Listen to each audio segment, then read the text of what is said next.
The actual community members provide so much care and respect and opportunity for one another. They prevent a lot of individuals reaching crisis point and needing the services of statutory care.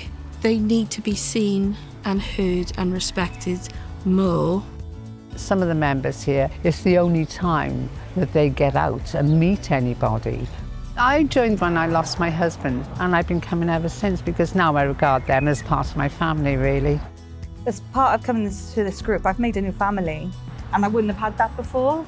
I wouldn't have had that feeling of connection to my community.